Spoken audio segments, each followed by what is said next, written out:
مناع للخير معتد أثيم عتل بعد ذلك زنيم أن كان ذا مال وبنين إذا تتلى عليه آياتنا قال أساطير الأولين سنسمه على الخرطوم وفي ثمود إذ قيل لهم تمتعوا حتى حين فعتوا عن أمر ربهم فأخذتهم الصاعقة وهم ينظرون فما استطاعوا من قيام وما كانوا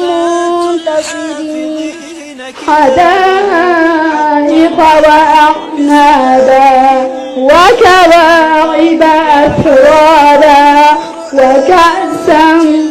ضحاقا لا يسمعون فيها لغوا ولا كذابا جزاء من ربك عطاء حسابا